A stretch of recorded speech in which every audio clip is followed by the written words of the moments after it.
Knowledge of self, that's what caught my attention. You know what I'm saying? And once you hear the truth, you can't be quiet. Quiet, and you stay quiet. That means that you're not doing what you're supposed to be doing in terms of a civilized person. What is a civilized person? The duty of a civilized person is civilized knowledge. Okay, everybody. No, go ahead, bro. Go ahead. Quote that. What is the duty of a civilized person? The duty of a civilized person teaches you a savage civilization, the knowledge of self, and the science of everything in life, which is freedom, justice, equality, and knowledge. What do you understand, bro? Righteousness. All right, God. I love you, brother. Fuck the degrees. Go ahead.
make them my friends and I tease them with the money.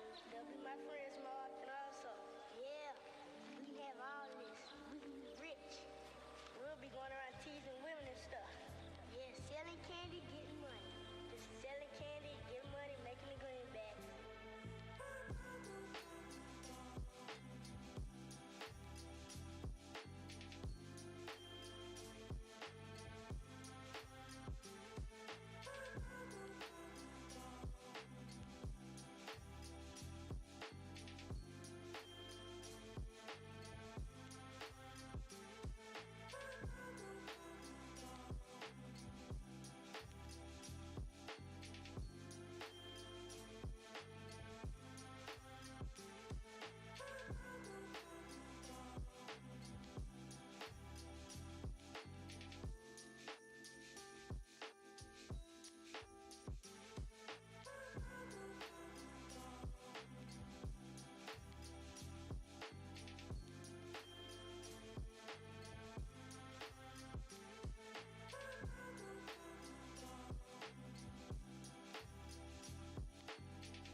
I am not late.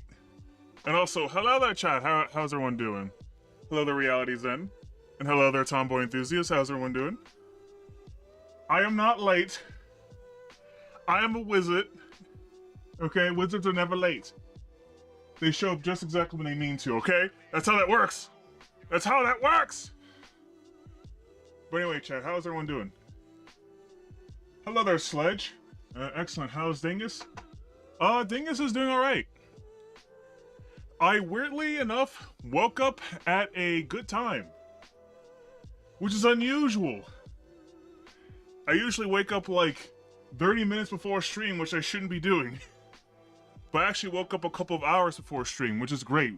Which is exactly when I should be waking up. And by the way, Tomboy, once again, happy birthday.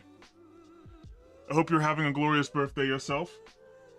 And yeah, chat, welcome to the stream, where, we're gonna talk about, I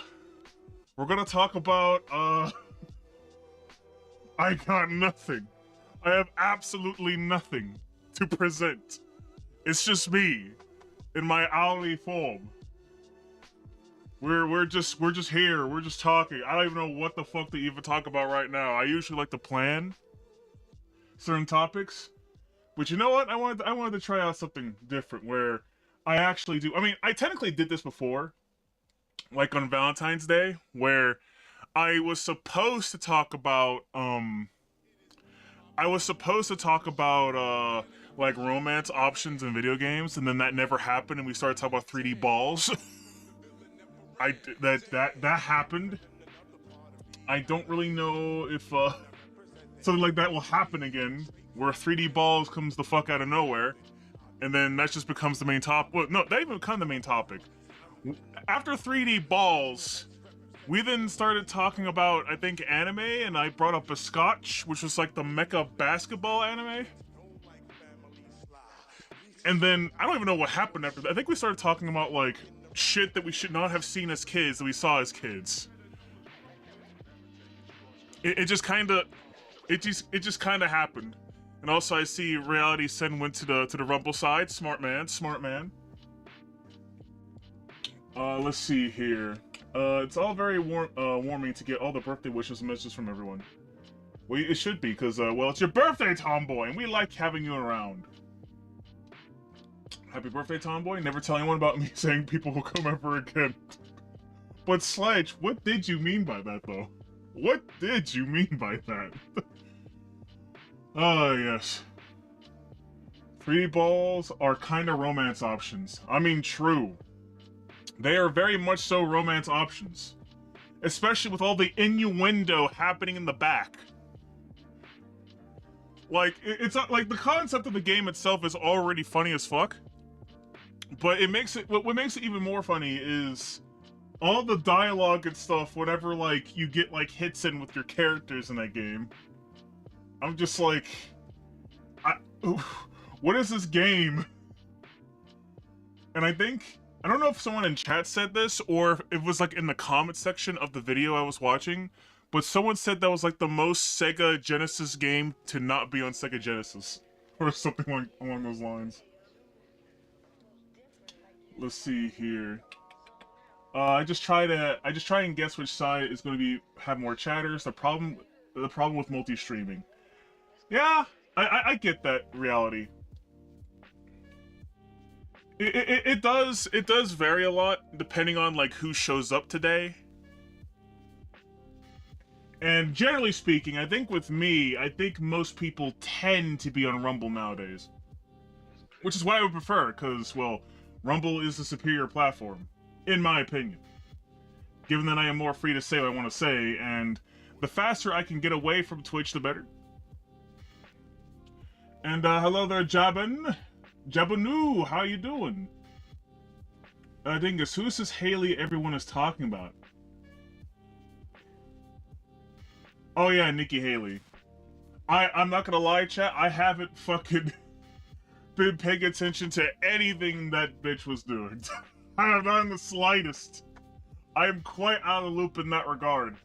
The only thing I know about Nikki Haley is that, like, for some fucking reason, like, people were like, oh, we want her to be like, she was running against Trump, right, or some shit for like the Republican side, I think. Correct me if I'm wrong. Like I said, I wasn't really paying attention, so I don't really know, like, at all. Hold on, let me. I think I'm right. Hold on. She was like a presidential, like, Republican candidate. I'm pretty sure. Yeah, her. She's a rhino. Oh, she's a rhino. Oh, fuck her immediately. And, well. Hold on, wait. Before I say not like that, let me go look at her. Oh no, she's an old hag. Never mind. I'm joking. She is. Yeah, no. And also, hello there, Squishy. How you doing? How you doing, Squishy? You probably could. I mean, would you, tomboy? Would you? She's not a tomboy, so I think I know your answer. She's been known to do that kind of thing. Oh, okay. I see. In quotations, Republican. Oh, okay. I understand now. But, yeah. I have not been paying attention to anything revolving around Nikki Haley. All I know is that some people thought that she'd be the one to, like, win over Trump or whatever the fuck. But I'm just like, there's no one beating Trump in the Republican, like, side. That's not happening. That's just not happening, chat. I don't know why the fuck anyone thought that was gonna happen, but that's not happening. I would someone who looks like Nikki Haley. Like, I'm like, really? I don't know. She kind of, I don't know. Maybe because she's too old for me. I don't know. She looks kind of like a soccer mom to me. I don't know.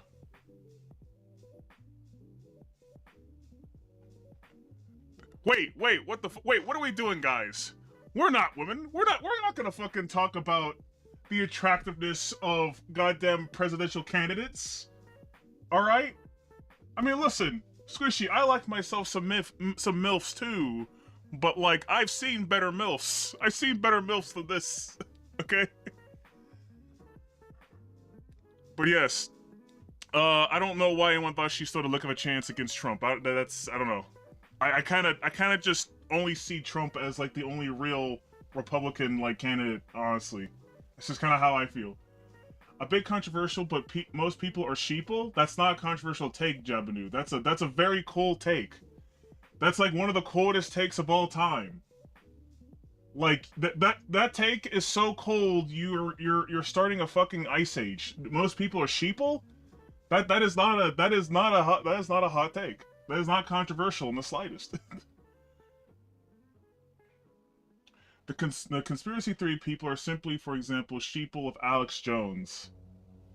I mean, it depends on what you mean by conspiracy theory people, because not every conspiracy theorist listens to Alex Jones. You can make up your own conspiracy theories, or listen to other people who have their own conspiracy theories. Like it's not like a two-side thing. There's actually multiple sides when you really look at like the whole picture. Hot take would be most people are evil. Depends on what you mean by evil. Cause you know, I've actually spoken about this. I've actually spoken with this with a couple of friends of mine, like what is the actual nature of evil? And it's something that I ponder on occasion because depending on like how you look at it, whether it be like from a religious perspective or a philosophical perspective, your idea of evil can vary like just drastically.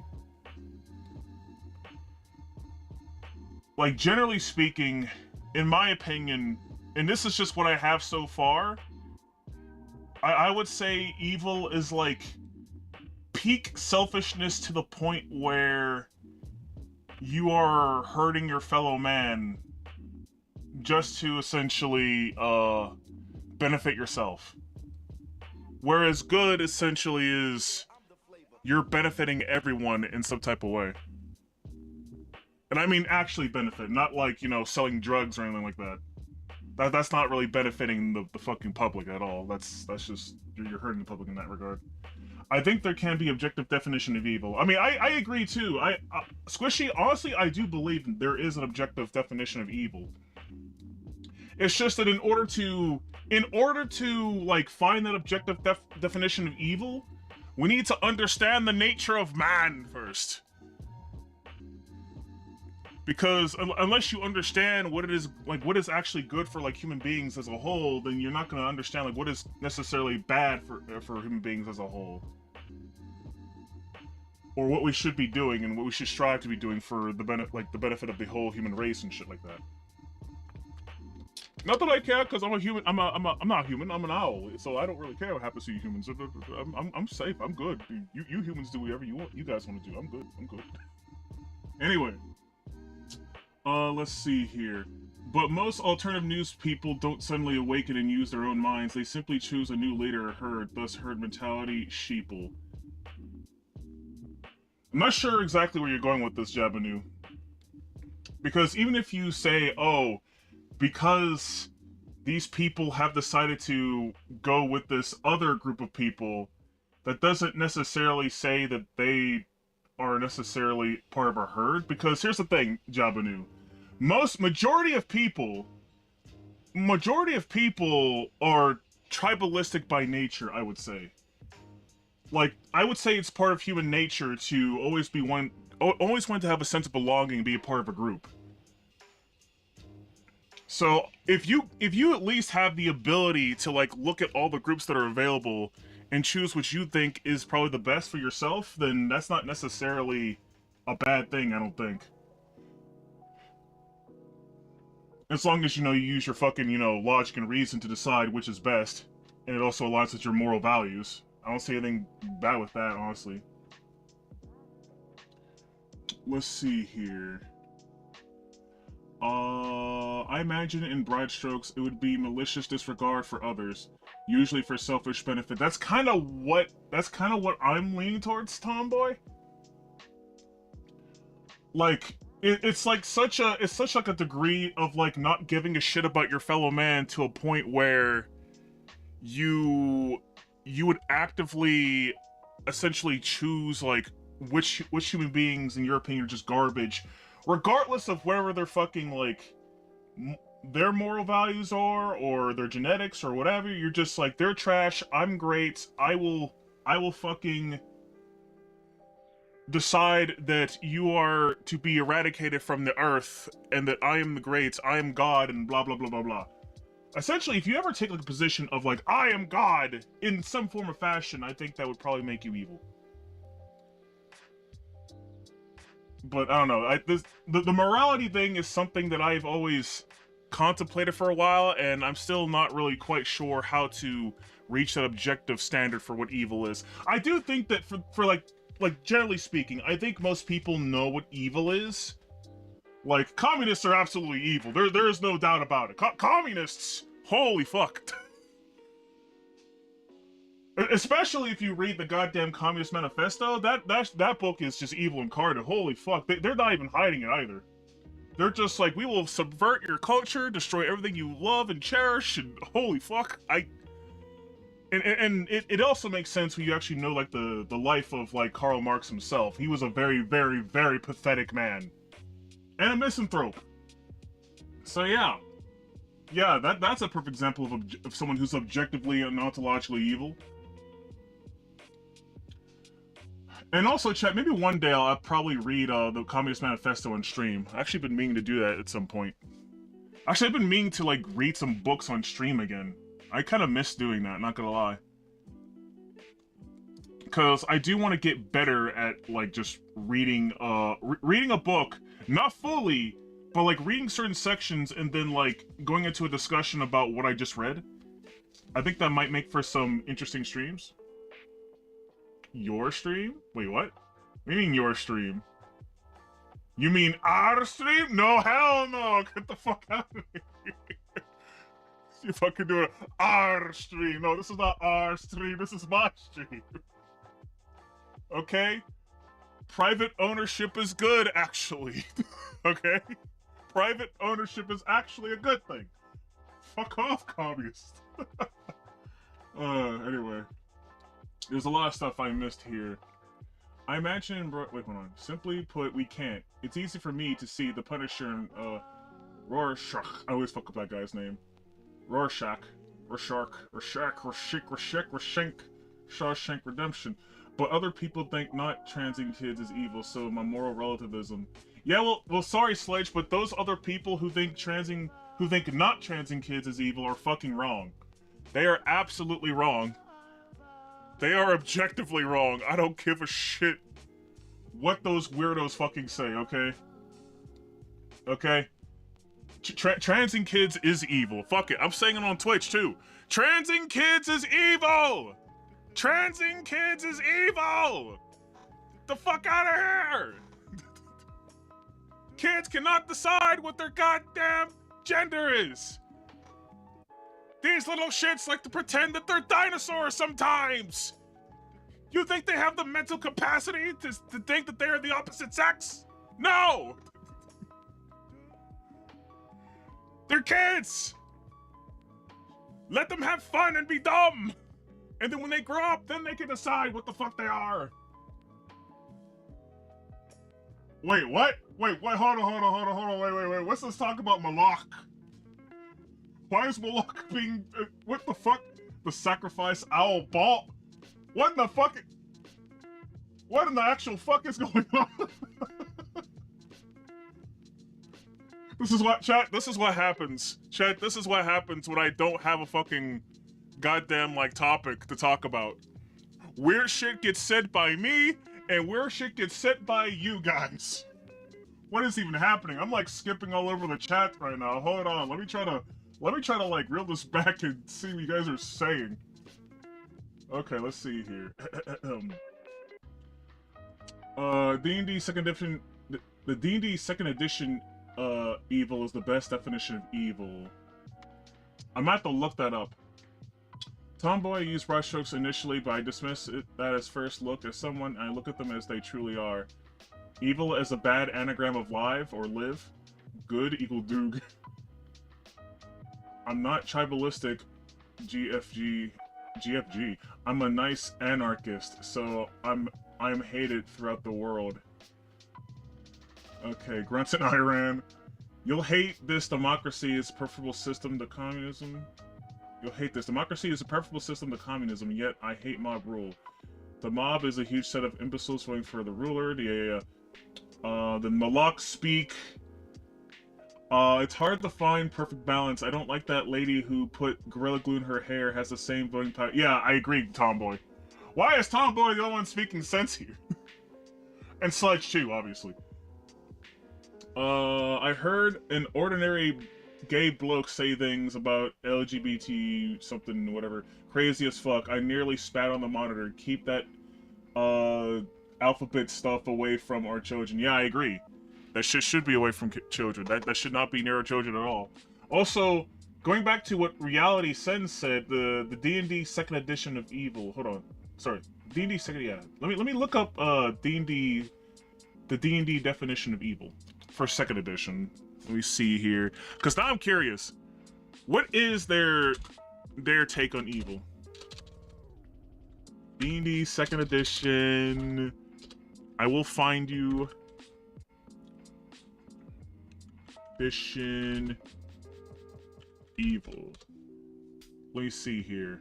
Evil. Where can I find a description of evil? I mean, when you say evil, Reality Send, is it like a specific type of evil, chaotic, lawful, or neutral evil, or do they actually have like a separate definition of like what evil is somewhere in like the old books? Because I am curious to know what it is. Now that we're kind of on that topic. Okay, what is the definition of... No, not 5th edition, you fucking stupid... No, 2nd edition. 2nd edition. Come on, internet. I'm looking for 2nd edition. 2nd edition!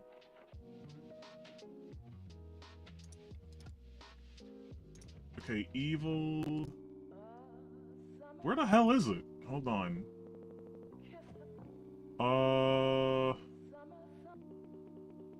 How evil was defined was up to societies that interpreted it. Nope, in the garbage it goes. Okay, that was obviously not the 2nd edition thing. But, I'm trying to find, like, the 2nd edition thing specifically. Reality Send, do you have, like, a PDF of 2nd edition or something? Or, like, copy and paste, like, their definition of evil? Because I'm trying to search for it and I can't find it. Internet is failing me right now. Because the first thing I found, which is probably some 5th edition shit, which is, how evil was defined was up to societies that interpreted it. As such, evil appeared in many different shapes and forms, and blah blah blah blah blah blah blah blah blah. And I'm just like, this is not a satisfactory definition of evil, this fucking relativism shit. I don't believe in moral relativism. I do not believe in moral relativism, chat. Then again, chat, I think with my definition of evil, it's like a combination of like... Okay, this is weird for me to say because I technically haven't really read anything of Ayn Rand except for like her fucking philosophy of art book. But like, I want to say that my definition of evil is probably something akin to Ayn Rand's, but also the Stoics. Where to be a good person, you need to live according to nature and shit like that. And to live according to nature, which is to live according to virtue and shit like that. And what is virtuous usually tend to be like the essentially the traits that we would usually exhibit that would make, you know, our lives better, not just for yourself, but for everyone around you. Moral relativism is prevalent. The evil follow that. Well, of course, because they essentially want to say that, oh, this is just your opinion. This is not really bad. There's no such thing as objective bad thing. No, there are objective bad things that you should never ever fucking do. Oh, you have the player's handbook? Okay, well, Reality Send, why don't you fucking post that definition of evil, why don't you? Because I can't find it. Physically and success ways, one needs to use evil tactics. Depends on what you mean by evil tact. I mean, unless you're like referring to like shit in like the laws of power, the 48 laws of power. Because in the 48 Laws of Power, the 48 Laws of Power talks about, like, oh yeah, thank you, Tomboy. Talks about tactics that people who usually try to get into power often use to be successful. And some of these tactics are pretty shady, even though they are quite effective. But you lose, in Christian terms, your soul. Well, Javanu, I don't go by Christian terms. I don't go by Christian terms. Even though I think some of their virtues are pretty good, I don't go by their terms. Let's see here. Okay, here we go. Alignments, D&D. You know, I could probably show this, actually. Hold on. You know, I think I will. I think I will show this, actually. Let's, let me move this tab. And let's go to the entertainment screen or whatever. Boom, here we are. Okay, so let me get the screen up and then we can read D&D shit together. Okay, and what the fuck? That is not what I said. There we go. Okay, let's zoom in. Let's zoom in. Okay. So where's evil? Where's evil? Okay. What the hell? Evil is the antithesis of good. That's all we need to know. There we go. Anyway, evil is the antithesis of good and appears in many ways, some overt and others quite subtle. Only a few people of evil nature actively seek to cause harm or destruction. Most simply do not recognize that what they do is destructive or disruptive. People and things that obstruct the evil character's plans are mere hindrances that must be overcome. If someone is harmed in the process, well, that's too bad. Remember that evil, like good, is interpreted differently in different societies. This just sounds like relativism bullshit. This just sounds like relativism bullshit. This just sounds like relativist bullshit. What the fuck? What? I was expecting, like, I don't know, something that's just like evil is when you do this and not, oh, it's up to interpretation. By this fucking logic, the one evil character that I played in a D&D campaign once, which was a half-elf, who fucking murdered his family because he was a piece of shit, essentially. Could be viewed as a good guy in the right context. Read the evil definition in neutral definition. Okay. So wait, is there like like neutral evil, essentially? Neutral evil characters are primarily concerned with themselves and their own advancement. They have no particular objection to working with others, or for that matter, going in on their own. Their only interest is getting ahead. If there's a quick and easy way to gain a profit, whether it be legal, questionable, or obviously illegal, they take advantage of it. Although neutral evil characters do not have the every man for himself attitude of chaotic characters, they have no qualms about betraying their friends and companions for personal gain. They typically base their allegiance on power and money, which makes them quite receptive to bribes. An unscrupulous mercenary, a common thief, and a double-crossing informer who betrays people to the authorities to protect and advance himself are typical examples of neutral evil characters. Okay, that's a much better definition. Because I do kind of agree with this, where you're essentially just advancing yourself at the expense of others. Essentially. You're not trying to benefit, like, other people. You're essentially just in it for yourself, and you're like the only person in the world that matters, essentially. What about other forms of evil? What about chaotic evil? These creatures are the bane of all that is good and organized. Chaotic evil creatures are motivated by desire for personal gain and pleasure. They see absolutely nothing wrong with taking whatever they want by whatever means possible. Laws and government are the tools of weaklings unable to fend for themselves. The strong have the right to take what they want, and the weak are there to be exploited. When chaotic evil characters band together, they are not motivated by a desire to cooperate, but rather to oppose powerful enemies.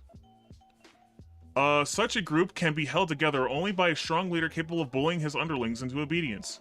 Since leadership is based on raw power, a leader is likely to be replaced at the first sign of weakness by anyone who can take his position away from him by any method. Bloodthirsty buccaneers and monsters of low intelligence are examples of chaotic evil personalities. Interesting. Interesting. Advancing self at the expense of others is the distillation of evil. Lawful, neutral, chaotic is just window dressing. Yeah. Pretty much. Yes, the murder hobo alignment. I thought murder hobo alignment was...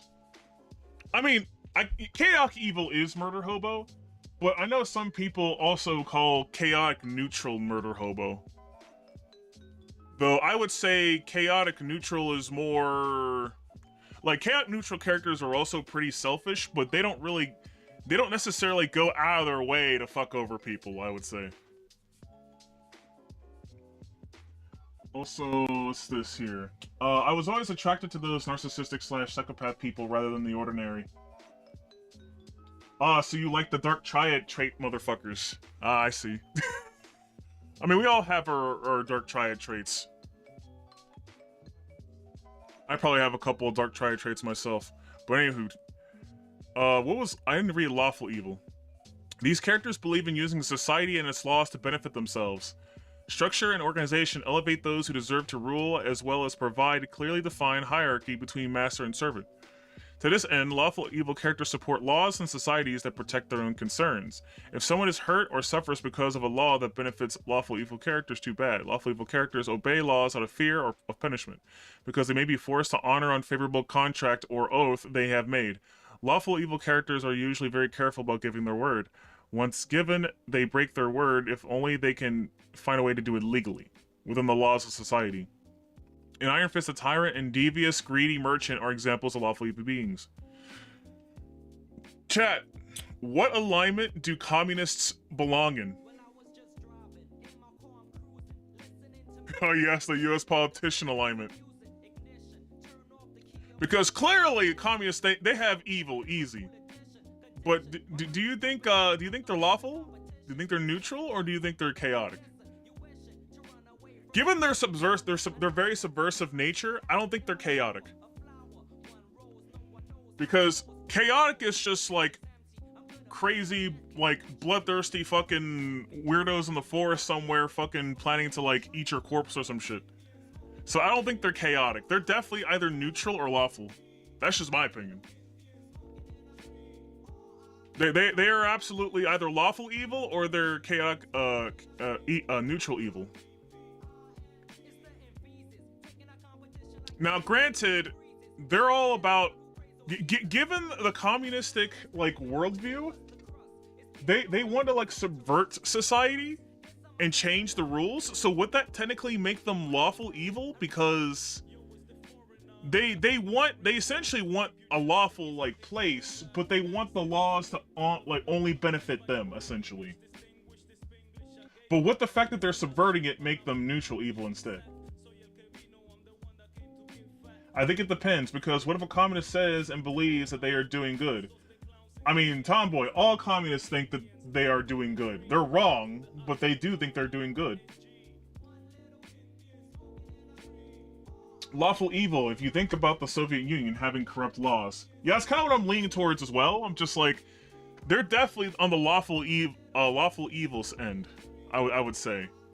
Because they essentially want to implement rules and essentially like control your life. They're all about control.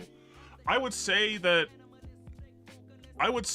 between like all the different types of evil, I think lawful evil is probably the most like control freakish, which represents the communists to a T.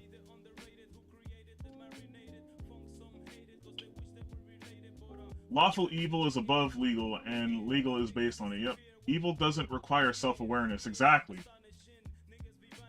Lawful evil, if you... Hold on. GFG, there is... a difference between lawful and legal. Good lawful barely exists in today's day and age. Unless you're saying like lawful as in like a code of conduct, like your own personal code, I get what you're saying. Though usually when people say legal, they do mean lawful. Or lawful, they mean legal usually. But I get what you're trying to say, Jebanu. But yeah, the communists, I think, are definitely lawful evil. And their antithesis is probably chaotic good. Which chaotic good characters are strong individuals marked by a streak of kindness and benevolence. They believe in all the virtues of goodness and right, but they have little use for laws and regulations. They have no use for people who try to push folk around and tell them what to do. Their actions are guided by their own moral compass, which, although good, may not always be perfect agreement with the rest of society. A brave frontiersman forever moving on the settlers follow in his wake as example of chaotic good character. Ooh. I know some people in chat might have a problem with the chaotic good person. And that's only if you have like an issue with like pretty much anyone who's a fucking like libertarian or whatever. Because don't get me wrong, I definitely probably align more with libertarians, but there are definitely some low-libertarians out there who really are just not about it. And also, hello there, P-Beaver. P-Beaver. Hello there, P-Beaver. How's it going? How you doing? We're having a chat about random shit, because I didn't choose a topic. So we're kind of just going all over the place. As expected. Lawful does not mean legal? Okay. One would need to define the source of lawful, natural law, common law. Lawful does not mean legal. Yep. There's the law in physics. Okay, I think when we're talking about morality, I think it's very clear what people mean by lawful. I think in this context, lawful is referring to how society views how things should be done, not necessarily like, oh, the laws of nature or like the laws of physics or anything like that. A law lawful according to what source? The government's. Like, come on, guys. I know what you're trying to say, but like contextually, lawful in this context means lawful in accordance with like societal cultural norms and shit. Not fucking what nature says. Now, you could say, like, I would say that like people who would go for like like lawful according to nature would probably be more on like, I would say the chaotic good people, or maybe even like the neutral good people would even say like, oh yeah, we should listen to like the law of like nature and stuff, not the law of society. Natural law is not the idea of the law of the jungle. Then in this context, it does equal legally. That's what I mean. Like in this context, I'm pretty sure they mean like in this context, legal and lawful are the same thing. Because yeah, you're right. Laws can have exceptions. Lawful means principle. Lawful means like codes that you follow. It's not referring to your nature. Though I guess on a technicality, you could make cultural and like legal laws based on natural law, if you so please. But generally speaking, I'm pretty sure D&D alignments are mostly referring to like cultural society and shit like that. Let me read these other alignments now that I'm at it. Lawful good. Characters of this alignment believe that an orderly, strong society with a well-organized government can work to make life better for the majority of people. To ensure the quality of life, laws must be created and obeyed. When people respect the laws and try to help one another, society as a whole prospers. Therefore, lawful good characters strive for those things that will bring the greatest benefit to most people and cause the least harm. An honest and hardworking self and kindly and wise king, or a stern but forthright minister or justice, Mr. or Justice are all examples of lawful good people.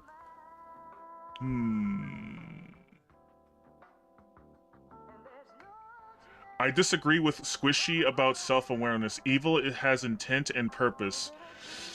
I don't know, P-Beaver. There are definitely people out there who are definitely bad people, but, like, they think they're good in their mind. I think you can have, like, people who are evil who are intended to do harm. They're just, like, out just to get you. And then there's also people who genuinely believe that what they're doing is right and will cause harm if they can somehow do mental gymnastics in their mind to justify that the things they did are right. Like, both of those are not mutually exclusive definitions of evil. Most evil people think that they are good. That I'm not sure about, Squishy.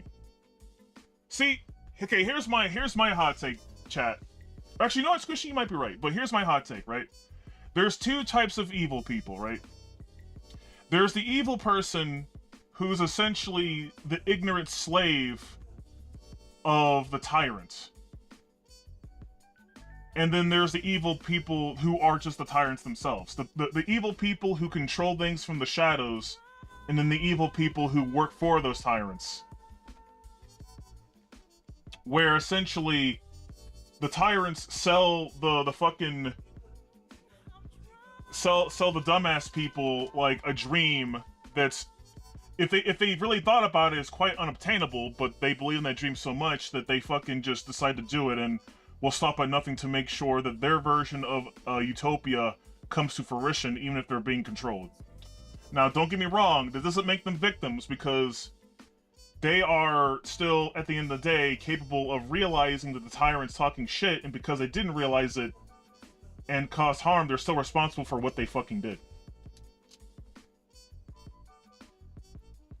I guess I'm trying to say in a very, like, convoluted way, people without hearts and all brains are evil, and people with, like, no brain but all heart are also pretty evil.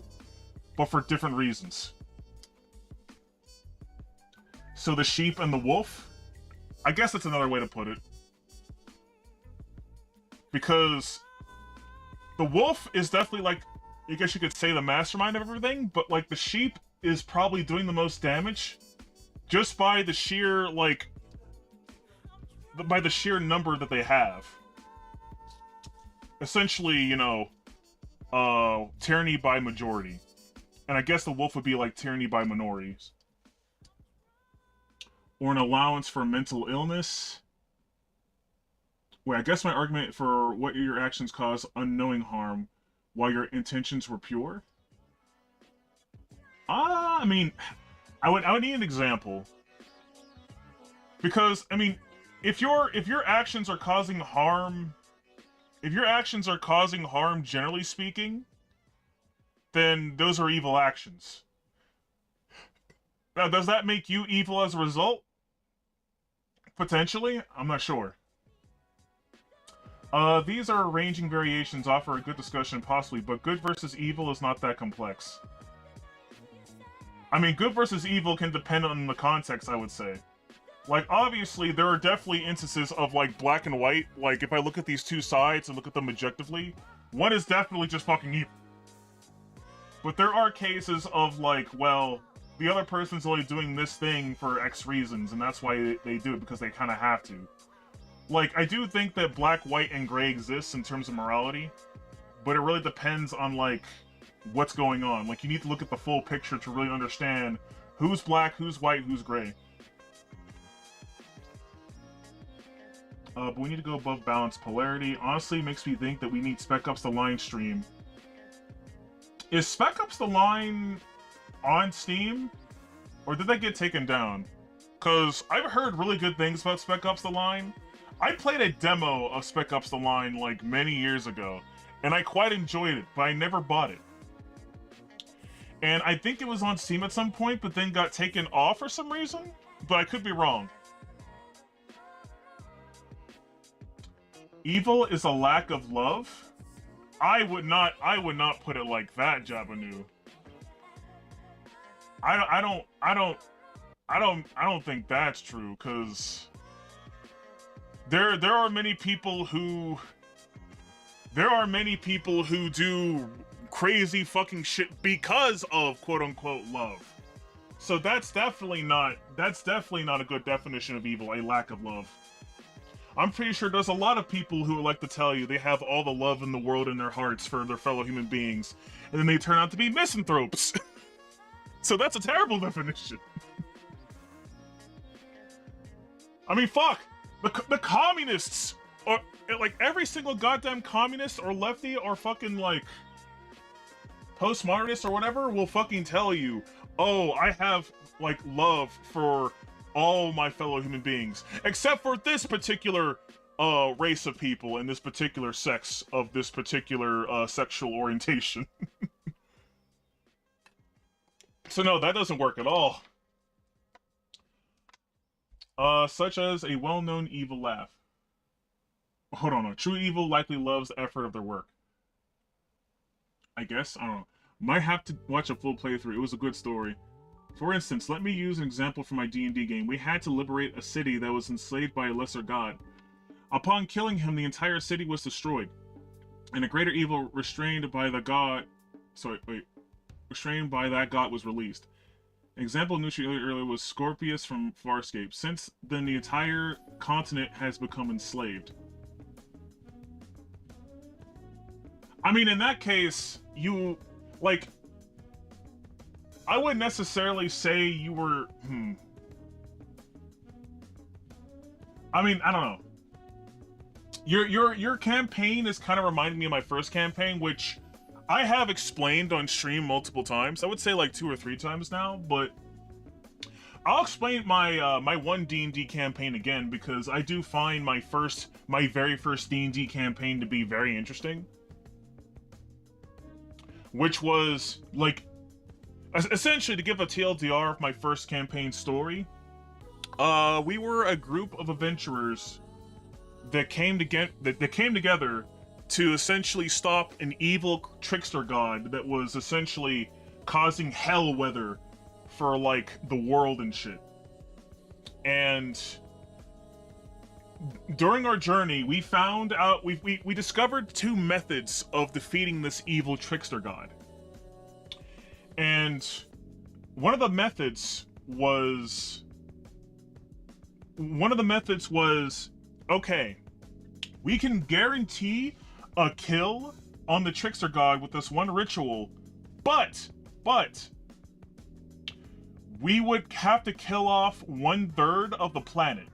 And that 1/3 of the planet would be every person who is a descendant of that trickster god. Because I guess the trickster god got around, and a lot of people on the planet were his descendants.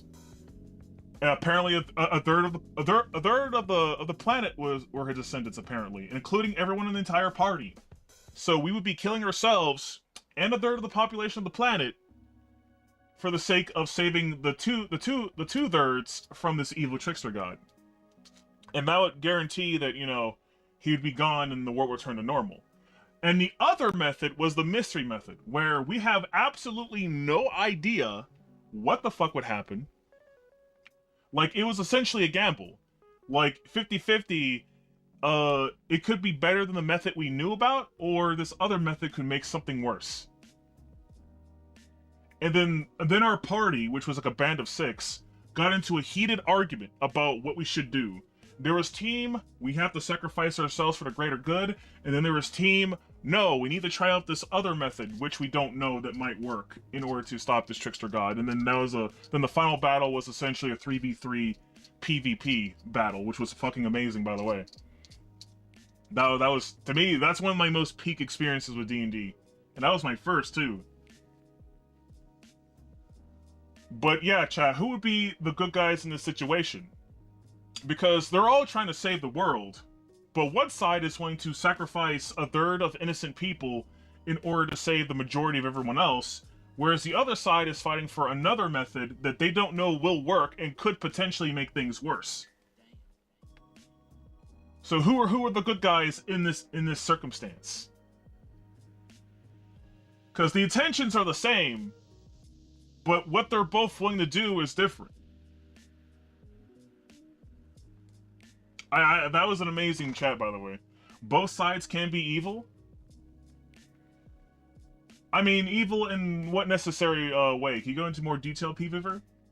Because keep in mind, PvVer, in the context of the D&D campaign I said, they're both of these sides were trying to save the world from the evil trickster god. Like there's an antagonist who's already like bringing pain and suffering to the world, and the main difference between one half of the party versus the other half of the party was that one half of the party was willing to sacrifice their lives as well as the other lives of innocent people to save the majority of other people who were innocent, whereas the other side was not willing to do that and try out a method in which could potentially be worse than the method that the other half was willing to do. And that was the thing too, it's not like we knew what the second ritual was going to do. Now, spoiler alert, we did find out what the other method did, and technically, one side, it's entirely possible all players are evil. It's not a requirement that those who see something as evil and try to eliminate it are good themselves. I mean, well, PvVer, I have a question for you. Do you believe in objective evil? Because just based on like the trickster god himself, I think it's safe to say the trickster god was objectively evil, and that stopping him was a good thing. Because he was essentially making hell weather, and when I say hell weather, I'm talking about like tornadoes, falling meteors, tsunamis, and he was just like whacking people with all these like natural disasters for fun. Because he could. Like, obviously, that guy, the main antagonist, the trickster god, he was evil. And we, the players, were trying to stop him, because we were all a party of good guys. And our intentions were to essentially make the world peaceful. At least in the sense of stopping the hell weather. So in what ways could these people be considered evil? Now, I mean, you could make the argument, hey, well, one side's evil because they're willing to sacrifice innocent people for the majority, but you could also say that the other side's also evil because they're not willing to do what is right and make the necessary sacrifices to save the most innocent people that they possibly can, because in their mind they think there's an even better way that they don't even know is even possible.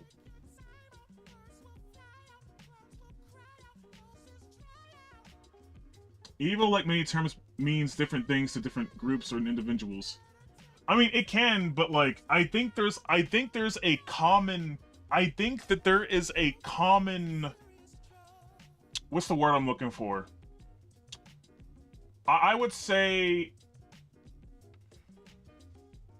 that there is a common, like, core or faculty or trait of evil that is like persistent throughout like how people interpret what things are evil. There are a limited number of objectively evil things. I would agree to that. Yeah, there's probably I do agree that objective evil exists, and things that are objectively evil are very few in number, and that most things are gray, but objective evil does exist. The people of a city ruled by an evil trickster demigod are alive, but they see their death and destruction by others also evil.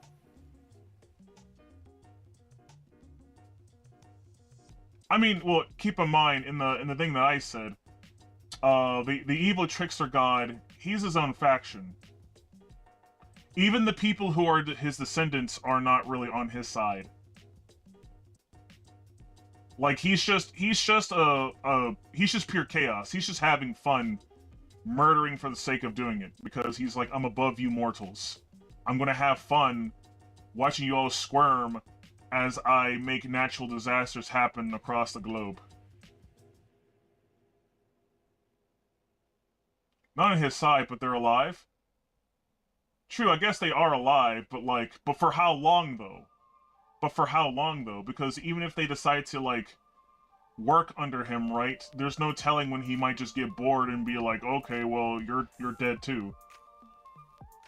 And keep in mind, both what the parties were fighting for were two methods that could potentially take him down. One was guaranteed, and the other one we didn't know.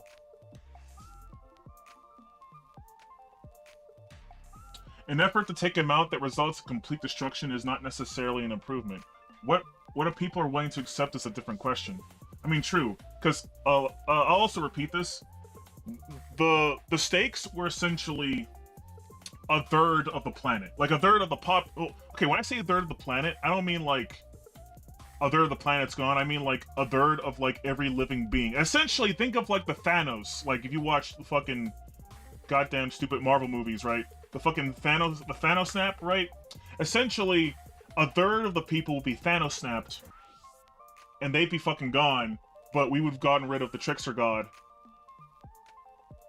And that would have, and then the rest of the world would be left to like 2/3 of the populace, or two-thirds of the planet, I mean.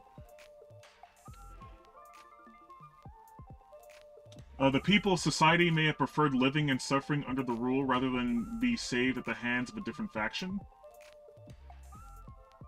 I mean, I guess it really depends on how you see it, because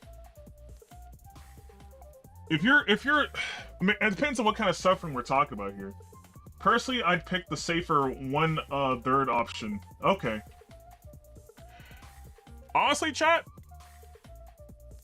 that campaign was like 10 years ago, and I think now I probably would have picked the 1/3 of the planet. Maybe, I'm not sure, honestly, because at the time, the character that I was playing, I was just like, no, we should not kill 1/3 of the planet of innocent people to kill a trickster god. We should try out this other method that we have no idea will work. Now, let me give you some context as to like the actual end of like that campaign. So, the side that was like, we need to try out the other method we don't know will work, won. That side won. That was the side I was on, we won. And, here's what happened. It didn't really fix anything, but it didn't really end our lives. What ended up happening was we put ourselves in a time loop, because apparently, and this happened out through the entire of the campaign, and our DM was also kind of hinting at this. We were getting visions of situations that we've been in before throughout the entirety of the campaign for some weird reason. And throughout the campaign, despite these visions, we've made... sometimes we made, you know, we made choices to, like, change what happened in the visions, but other times the visions just came to fruition. And it turns out that the choice that we made was... we chose a time travel choice, where we're in a time loop. We're stuck in a time loop. And the visions we see are what happens in the previous time loop. Meaning that eventually we will like our party members will recognize all the stuff that we've been doing in every previous time loop, and then eventually we will have to make that 1/3 option eventually. So I thought that was a pretty interesting end of the campaign, because it was just like, oh shit, we were in a time loop this entire time, and we're kind of trapped in this infinite time loop until we break it and decide to kill 1/3 of the populace. We kind of have no choice in the end. Until we all wise up and decide, you know, we just kind of have to bite the bullet on this one. But that was a pretty interesting campaign, I gotta say. But also, PVverse saying, the issue is not really good and evil in that example. It's a moral dilemma that results, which are often quite difficult to resolve. As a general rule, evil should be eradicated whenever it is identified. I agree. I actually do agree with that. Evil should be eradicated whenever it's identified. One just needs to be able to accept the rules of having done so, yep. Then again, going back to, I guess, the original discussion of, like, what is evil and shit. Is evil truly moral relativism, chat? Because I'm sure there are some people who would... Hell, funny enough, we're talking about D&D. Would the crazy people who said that D&D is satanic be correct? Because, you know, you're playing a game of pretend. You're pretend casting spells and you're pretend sword fighting and fighting monsters and talking with your friends. Is that satanic? Is Pokemon satanic? Is how those people who view evil correct? Because I don't think so. I think those people are bonkers. I don't think there's anything necessarily satanic about hanging out with your friends at a goddamn table, rolling dice, and playing pretend, and with your fucking imagination. Oh god. Funny enough, there are earlier editions that had a lot of Christian propaganda. I did not know about that. Love how long it is. It will miss it when it's gone. Yep. Oh, your first campaign is still ongoing? Damn. I mean, I know there's some campaigns that, like, last for, like, years. But I don't think I've ever had a campaign that's lasted longer than a year. I've had, like, yearly campaigns. I've never had... I've never had, like, anything that's gone beyond a single year. Which makes sense considering I played this mostly in college, and we had, like, a little, like, gaming group or, like, D&D or tabletop group and stuff, and we tried to, like, give, like, people who are, like, freshmen a chance and stuff. So we always try to make sure there was a new, like, fresh campaign every year.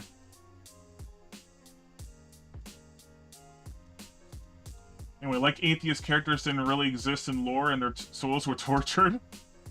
I don't know, Chad. I find the idea of being an atheist in a D&D setting, like, silly.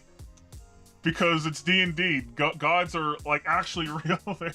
Like, you can actually, like, fucking speak to them directly sometimes. I mean, I have my own spiritual beliefs, chat, but, like, in the world of D&D, right? You have the ability to physically communicate, like, one-to-one, or not even one-to-one, like, party-to-one with the deities themselves, so I don't know. Playing an atheist in D&D, I think might be an interesting experience. I don't know. Never thought about playing an atheist in D&D because I'm just like, well, the gods are real. I may as well pick a god and pray. And plus, they also give you benefits, especially if you're a paladin.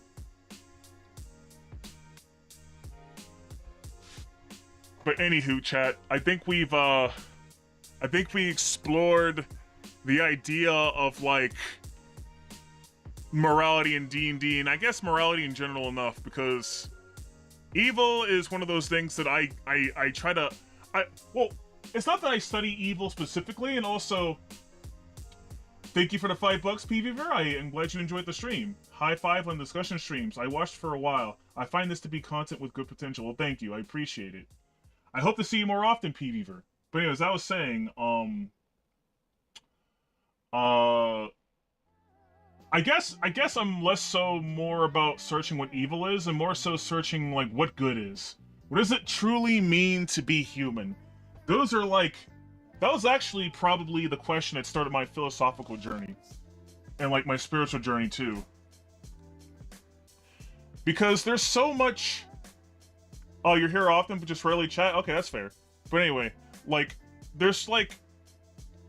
Because... I think it's because of how our world has been infested with a whole bunch of postmodernist nonsense.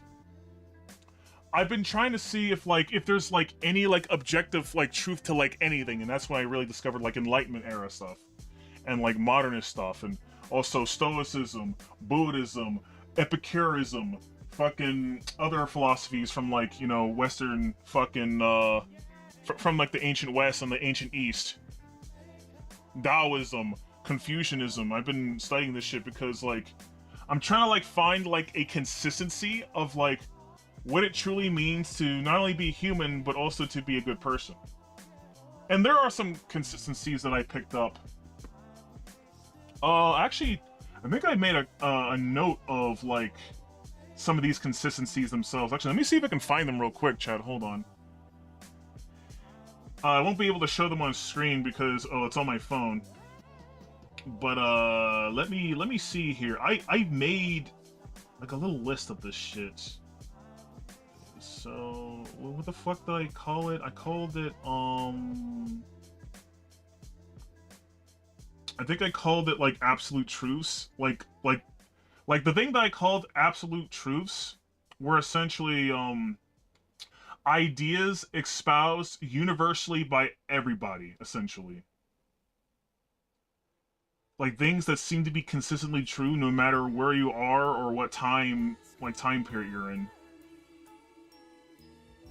Where the fuck is it? Hold on. Here it is. I called it universal axioms. Here are some universal axioms that I've picked up based on the stuff that I've read. So, here's one of the first.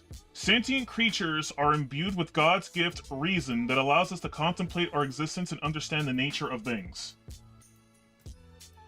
Essentially, I do think the people of the Enlightenment are correct on that front. I completely and utterly reject postmodernism, chat. Now, you can argue that maybe our understanding of the universe as we know it might be limited, but I do still think that we have the capacity to understand, like, parts of it, or maybe a good part, like, a good amount of it. The will is the force that allows sentient creatures to have free will and control their own destiny. Now, when I say the will, this is more Stoic talk. Like, essentially, I don't necessarily believe in full-on determinism. I do think that there are things that in this universe that are determined. Like, for example, you don't really get to choose, like, who you're born as. And you also don't get to choose, like, how you're raised, too. How you're raised by, like, your parents, or even, like, how you, like, interact with society has, like, heavy influence on how you view the world and stuff. But you still have the ability to go outside and look beyond what you think is necessarily normal, per se, if that makes sense. Like, you have that ability. How likely is it? We can debate how likely is it, but I do think that depending on, like, who you are as a person, maybe there's, like, maybe it's a genetic thing, maybe it's a spiritual thing, but I think that certain people often try to leave groups that they theoretically should be a part of because they notice that something's wrong with their initial group and try to see if there's something better for them out there, or maybe they think there's something out there that could probably benefit the group they're originally from. Free will is best associated with the concept that one's existence is being a decision machine. Can people change who they... Oh wait, can people change who they are, you think? Can people change who they are, you think? I think there was supposed to be a comma there. But yeah. Can people change who they are? I mean, people change all the time, Tomboy. That's the thing. Especially when they experience some type of adversity. Adversity is one of the most key things in a person's life when it comes to experience some type of change. People usually change not because they want to, but usually because they feel like they have to. So I guess in a way, would that go against the idea of free will? Or do you think that's still free will in itself? Because there are some people who do experience adversity and don't even attempt to overcome it. Because they just want to remain what they believe is themselves. I don't know. Maybe that's a philosophical discussion for another time. But let's move on with some other things I have on my list. And chat, I'm gonna be full transparent here. A lot of the stuff that I'm about to say, you can definitely see a lot of Stoic influence from it. But I would also say that there are other philosophies and faiths that have kind of exposed similar Stoic thinking, hence why they're on this list. Like, even Buddhism has said what I'm about to say. Events don't hurt us, only perception of events. The perceptions derive from our ideals and worldly desires. Because I know in Buddhism, the Buddha says that suffering comes from our desires, essentially. our suffering comes from our ideals that we have for how we think life should be. And that when we discover the truth that life is going to be life and that it's not ever going to be like how we think it should be, we tend to suffer because we want it changed. We want the world to be how we want it. And the only way to find true peace is to accept life in the world as it is. Now, that doesn't necessarily mean that change can't happen to the world, but before you can ever change the world, you have to change yourself, essentially. One always needs to be changed. Yeah, I agree, P. Beaver. Or, I don't know why I keep calling you P. Beaver. It's P. Beaver. P. Beaver. God damn it, P. Beaver. I'm just gonna call you Beaver. I'm not even gonna pronounce the P. You're Beaver. That makes it easier for me. I apologize. P. Beaver. Yep, Beaver. The next thing on my list is this one of those some things never change truths. Yeah, or PB. Yeah, PB works too. But where was I? Oh yeah, so this is a universal truth. Chat, prepare yourself for this one. This is a universal truth which in better times, no one would ever argue against, but because we live in a goddamn clown world, people have a point of contention with this. Ahem. Men and women are complementary opposites. We exist to support each other and cannot live without one another. That is a truth that I've discovered, chat. Now let me go into the details of, like, what I mean by cannot live without one another. Obviously, for breeding purposes, men and women need to procreate in order to perpetuate the existence of the human race. But what I'm also saying is, women require masculinity from men, and men require femininity from women. Essentially, men are the more logical ones. We are also the most physically capable ones. We essentially build society so that way, life can be better for everyone.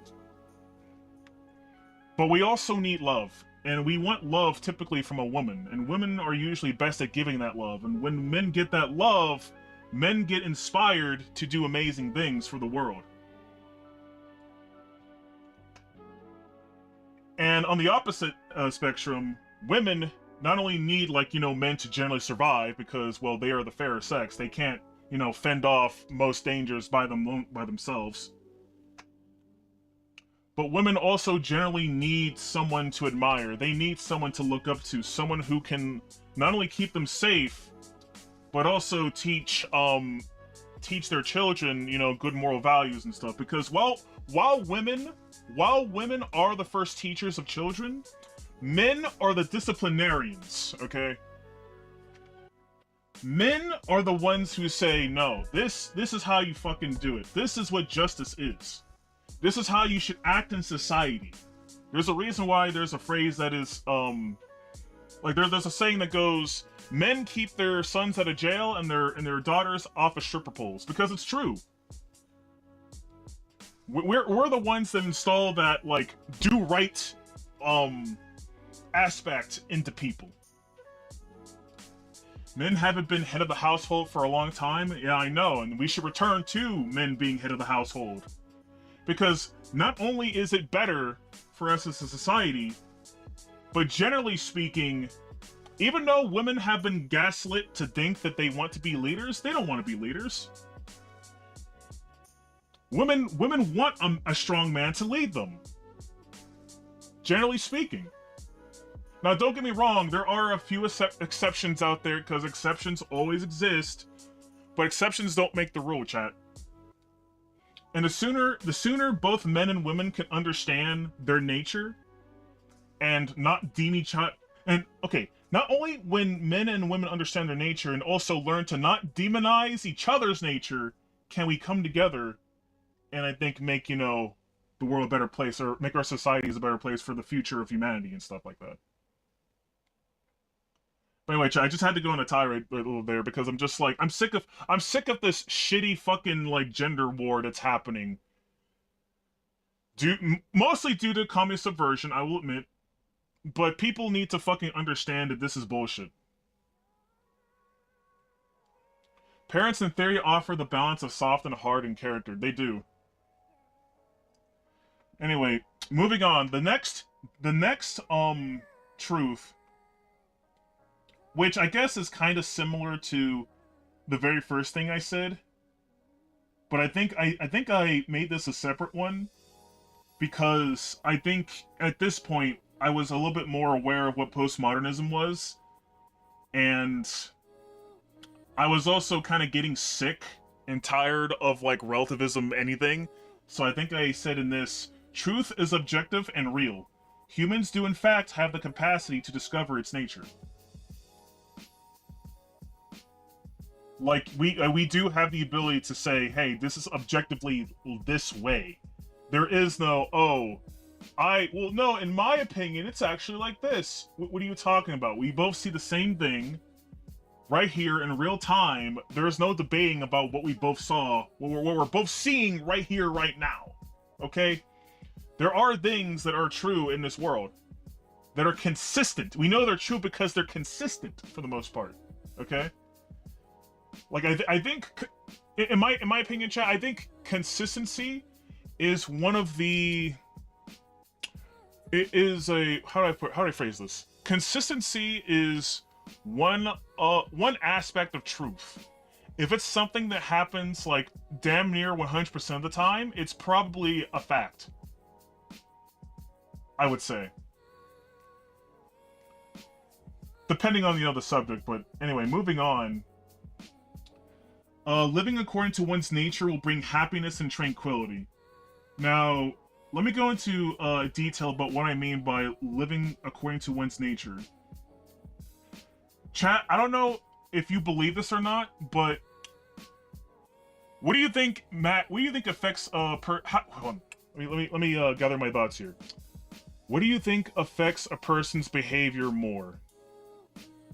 Their biological nature or societal influence? Do you think it's 50-50? Or do you think maybe one aspect outweighs the other? What do you think, chat? Give me your opinions on what you think has a heavier influence on people. Their biological imperatives, or what society says you should be doing? We can definitely disapprove of a lot of things that aren't true, yep. I imagine biology. That is no contest. Instincts are powerful. Society. Ooh, interesting. Okay. So we got one for biology, and we have the other one for society. The Minnesota Twins test shows that it depends on the trait. Interesting. Societal influence, sadly. Stuff like pride is very much socially influenced and not biological. Interesting. Very interesting opinions I'm seeing here in chat. Any more? Well, you can't change biology. That's true. I'm actually really happy to see a lot of these opinions here because I'm not gonna lie, chat, I actually lean on the side of biology. And my reasoning is, once again, when it comes to what I think is objectively true about people, things that are consistent tend to be what are actually the case. Like, don't get me wrong, I do think it's possible to gaslight the fuck out of people and make them do things that they normally wouldn't naturally do. But I would also say that, just like what I read, living according to one's nature will bring happiness and tranquility. When you gaslight people into doing things that go against their nature, I think that person usually tends to suffer.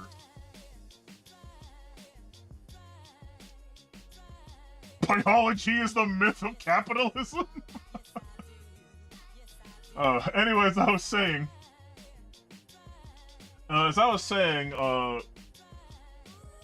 when I look at society today, chat, when I see, and this is going to be incredibly controversial, and dare I say, I might get banned off of Twitch for saying this, but I think this explains a lot of trans people today to a T. Because when I see most trans people chat, I don't see happy people. I don't really see happy people at all. Now, don't get me wrong, I do think that some of them do have gender dysmorphia or whatever, but there are a lot of them that don't have gender dysmorphia, and we're just fucking groomed into believing that they were the opposite sex, and as a result, later in life, they tend to suffer, especially so when they realize, wait a minute, I was never meant to be this. I was actually very comfortable. I was actually very comfortable for what I was before. I was just being this way because I was told to. So my argument, chat, isn't... Maybe I should have asked a better question. Maybe I shouldn't have asked what influences our behavior more often. I probably should have asked what usually tends to make a person happier? Following your instincts and what you feel that you need, or following what society tells that you need? Because I think depending on how we nurture people, we can do incredible amounts of harm to people, and trans people are definitely a prime example of that. Where we fucking gaslight individuals into thinking that there's something that they're not. And hell, it's not even just trans people. Hell, let's look at fucking white people too. The white guilt nonsense is real. We literally gaslit like a whole race of people into thinking that they're evil for things they never done. Like holy shit, like the power of socialization is strong. But I would argue that based on like the result, it usually ends up bad if it doesn't coincide with how our biological imperatives wants us to live our lives, essentially. That's kind of why I'm like leaning more towards the biological side, because I do think that if we understand ourselves as like, you know, sentient beings, we could then find better methods to essentially socialize ourselves better to correspond with that, essentially. Another reason why I think biology is stronger is because I've heard the term, well, nature dictates how we nurture. Which is true. Because, well, as I said before with like the relationship between men and women, men tend to nurture their children in an inherently different way than how women nurture children. Which is why I do believe that biology has the stronger impact. Because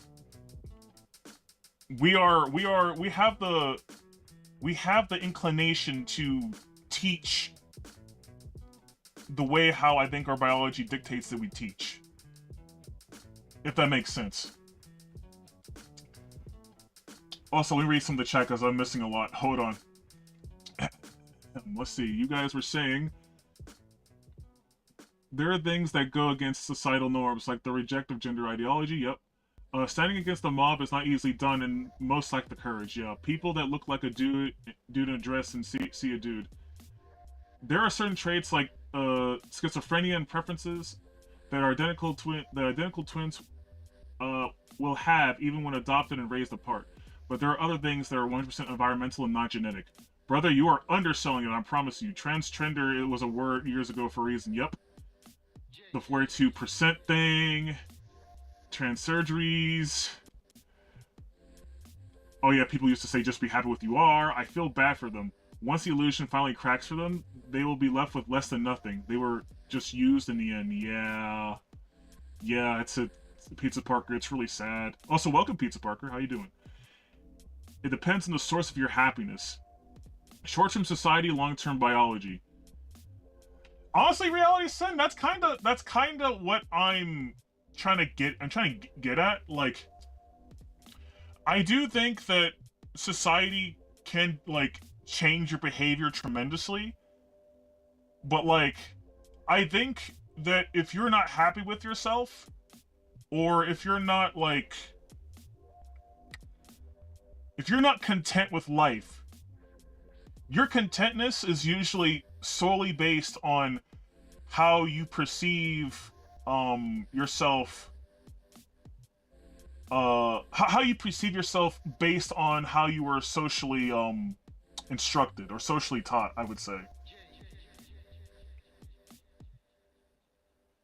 The same is true of esteem. Be happy with what God gave you is apparently a bad thing. Only idiots miss the point of that saying. Yeah, trans grooming is like you're not what you are. Butcher yourself to be what you should be. It's retarded. Yep. I think that shit's just outright evil. Chat, I'm not gonna lie, I walk a fine line where I'm just like, is the whole idea of transgenderism just evil in itself or bad for humanity? Because here's the thing, people with gender dysmorphia are real. And I don't know if them changing their sex would be the answer to their problems, but how do you account for people like that? Now, granted, they are a super minority and don't affect the majority of people, but they still exist and they still have to be addressed at some point. Hold on. Does one seek validation for themselves in X way, internally or externally? Most seek validation externally. I agree, Pete. I agree, Beaver.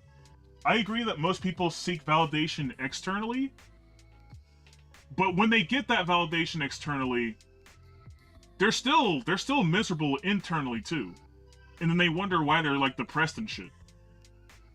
It is to the masses, but the exceptions to the masses do not conform to societal pressures. Yep. What matters is how others view them versus how they view themselves. I'm a properly grounded human seeks validation from within. I agree 100%. I never gave a shit about, like, even when I was a kid, chat. Even when I was a kid, I never gave a shit about what most people thought. Because I personally did not even, like, approve of how they behaved. Especially when I went to, like, public school for the first time. I was sick of the ghetto shit, chat. I did not like it at all. The ghetto shit, even as a young child, fucking disgusted me to my core. And I was just like, this is not what I want to be. I don't want to be friends with any of these kids. I just want to be me. I want to find people who are like me, who understand, you know, who share some of the values that I have. Now, obviously, I wasn't thinking, like, too advanced like that as a kid, but that was essentially the main idea of what was going on through my head, where I did not like the ghetto shit going on, and I was trying to get away from that bullshit. I was a very introverted kid who just wanted to play video games and watch anime and shit. So I found other people who were like me, and we became friends. I was definitely... I also, even as a kid, rejected the idea of, like the racial, like, grouping shit. Or, like people who choose other people based on if they look like you or not. Even even as a kid, I didn't care for that, because to me as a kid, if you didn't like video games and shit or anime, to me you were lame. I'd rather find people who had my interests, so I became friends with them. And your race was not really like a factor in terms of how I viewed you as a person. Now, obviously, as the years gone by, my shit has, you know, the way I perceive people has advanced, and there's more important things than besides video games and anime that I care about in a person now. But at the time, I did realize that there are, like, immutable traits were just insignificant to whether or not you could be my friend. Let's see here. Gender is not a thing. The term was applied to humans starting in the 1950s. Yeah, by, what was his name? John Money? The fucker's name was John Money, right? The fucking pedo-mad scientist who fucking tortured those two twins. Yeah, I know about it. Yeah, I know gender is just made up bullshit. which explains why there's fucking 1,000 of them now. Because it was made up bullshit from the get-go.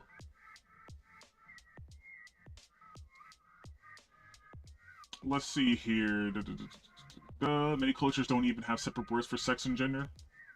redefining words and their use and purpose is attacked of authoritarians.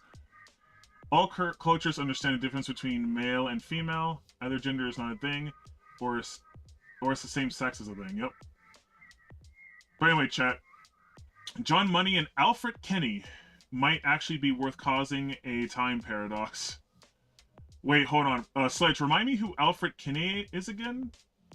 I know who John Money is. I don't remember who Alfred Kenny is. Wait, Alfred Kenny. You'll probably say in the chat, but for now, let me say the next universal truth that I picked up. Because there's a couple of more. There's 3 more, as a matter of fact, and honestly, the next one is also more of a Stoic thing. Courage, temperance, wisdom, and justice are the heavenly virtues. Now, obviously, there's more than just these 4, but you could also make the argument that every other type of virtue you might come up with is just a variation of, it's just a variation of those 4 virtues, because I do think that, in order to truly live life, you do need to be brave. You need to have some goddamn self-control and never go over, never let any type of vice that you might be into control your life. And there's also, of course, wisdom. You need to, learn about the world, learn about yourself. And of course, justice, doing the right thing. I think those are self-explanatory. But I guess the overall point, the reason why I have these in universal truths is because I find that people who live according to these virtues tend to live the happiest of lives. From what I've observed. Okay, so this next one, these next 2, chat, these next 2 are gonna get a little bit more on the spiritual side. These next 2 definitely get more on the spiritual side of things. But before I go into them, I have to say, to answer Tomboy Enthusiast's question, ass. The answer is ass. It is 100%. No debating here. Ass. But anyway. So here's the next universal axiom that I've discovered. Which is, depending on how you view it, you may agree or disagree with this. Depending on like your religious beliefs or your spiritual beliefs. But there exists a primary deity within us. Other deities may emerge. But essentially what I was saying is, what I mean by this is, if you believe in like God, right, and you believe God made us in His own image, then we have parts of God within us, essentially, and we more often than not emulate how God would be, essentially. I don't know if I should probably have these last 2 as axioms because these are highly debatable, but based on like human behavior and the consistency of like what human beings do, like I do think that, the term as above so below, or as below so above, that would equate to one's spirit animal, perhaps. Yeah, perhaps. That's one way to look at it, spirit animals. I agree. Maybe not literal God, but a spiritual guide for us to turn when confused. That's essentially what I'm getting at, Sledge. It's not like a literal, like, deity that can, like, break the laws of physics. That's not what I mean. What essentially what I'm saying is, with this, like, there is a spiritual core that exists within us that we essentially might, like, contemplate about or have conversations with that reveal, like, to ourselves who we truly are, essentially. It's like the real you, essentially. The you that you think you are. Psychological core as in a deity. Yeah, essentially, yeah. And then the last one I have here, which is also kind of a spiritual thing, is more of an influence from stuff that I read from like Buddhism and a little bit of Epicureanism. God is the origin of all existence, and thus everything is interconnected. I would say the interconnected thing is more like, maybe it's just me, chat, but when I look at the world, I begin to notice just how certain things just kind of play off each other. Almost with intention. You know, like there's just some things that I see that are that almost like it almost seems like it was meant to be, you know? Like you might have like these two separate entities come together and then they just seem to mesh well together.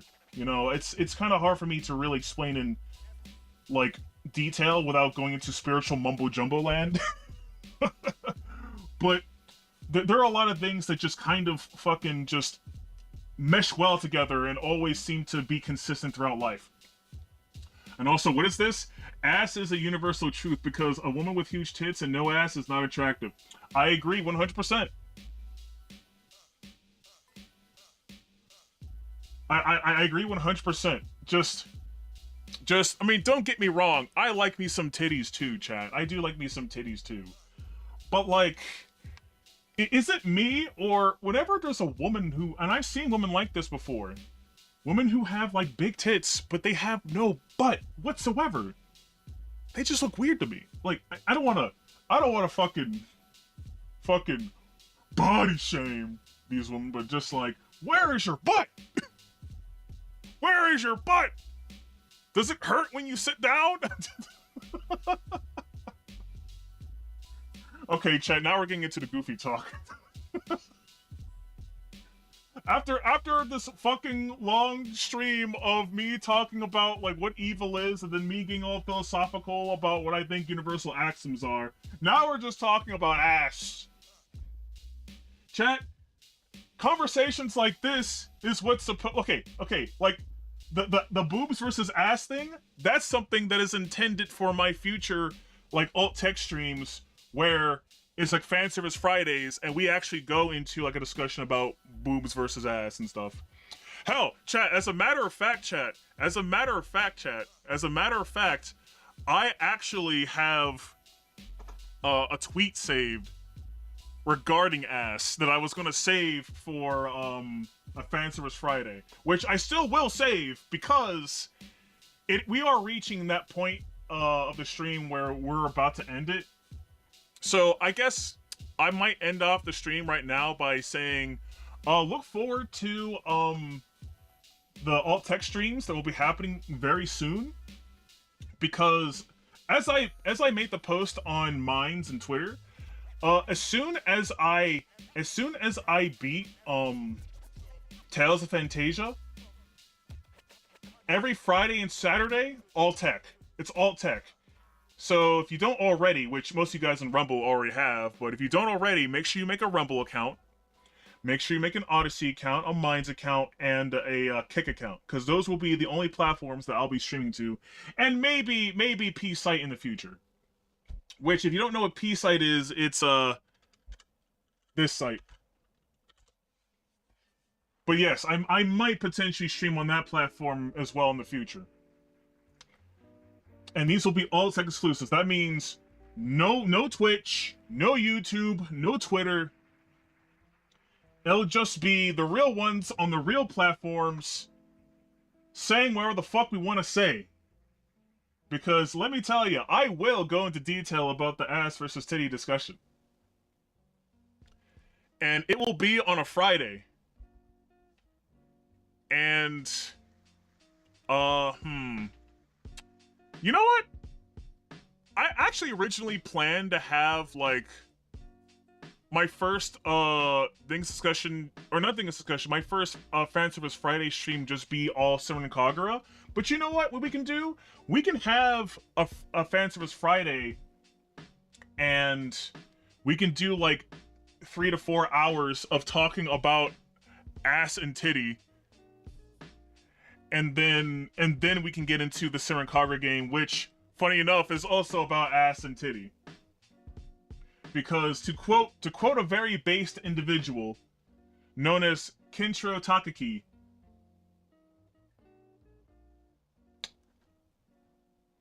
tits are life, ass is hometown.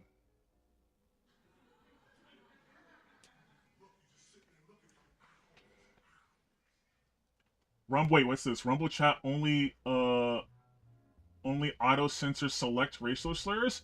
I find that unacceptable too, because in my personal opinion, going back to the topic of evil chat, censorship is evil. Censorship is evil, chat.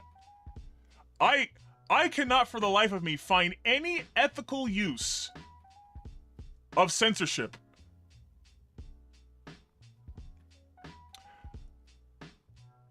Yep, the N and the K, but not... Interesting. So, wait. So you can't say... How do I say this? You can't say, monkey. You can't say, my favorite beverage juice. That begin with those words. You can't say monkey and juice. You can't say the word that rhymes with bike. You can't say the word that rhymes with bigger. You can't say the words bigger and bike. You can't have a bigger bike, apparently. You're not... Okay. We're not allowed to have bigger bikes on Rumble. Okay, understood. Shit. I mean, I knew about the N-word thing. I didn't know about the bike thing, we'll say. The bike. What the fuck, Rumble? Why can't we have bigger bikes? So, some people don't like small bikes. We want bigger bikes, okay? Bigger bike bag. Yep. Oh man, chat. I probably said some things that might get me banned on Twitch. So you know what? Let me end the stream right here. We've actually had a good discussion, despite me not having any topics to talk about. We actually found a topic and had some fun. I actually like the stream. We should do more of these sometime. But anywho, chat, it's time for me to say goodbye. It's time for me to get to going. So anyway, chat. Oh yeah, tomorrow, chat. No Dingus Discussion tomorrow because I want to take more time to try and get further in Tales of Fantasia so that we can get to the alt tech streams faster. And on Saturday, chat, big discussion. Just in case if you haven't seen my posts on Twitter or mine's, big discussion. Me and the boys of Sweet Release are gonna talk about Sweet Baby Inc. chat. Sweet Baby Inc. It's gonna be quite the discussion, chat, because we are digging like hardcore. So much shit revolved around not just that company, but other companies that are involved with it. Like, chat, I'm just gonna say right here, this is Gamergate 2. This is Gamergate 2. We're experiencing Gamergate 2, chat. It's been 10 years. It's been fucking 10 years, and we're still... The bullshit's coming back. History is repeating itself. We're getting hit with Gamergate 2, chat. Holy fuck. It's happening. And our stream is probably gonna be a long one. Probably way over 4 hours on Saturday, so tune in on that. It's gonna be happening March 9th. March 9th this Saturday at 5 p.m. Eastern Time. So prepare your fucking asses for that, chat. It's gonna be one hell of a talk. Because the rabbit hole goes deep. The rabbit hole goes fucking deep. And before This Week in Stupid is rebooted? Oh, Sledge, I miss This Week in Stupid. Holy fuck. I miss This Week in Stupid so much. That was one of my favorite, like, Sargon things. Oh, but anyway, chat, see ya. Tally-o-hoot, chat, tally-o-hoot! Have yourselves a nice Wednesday.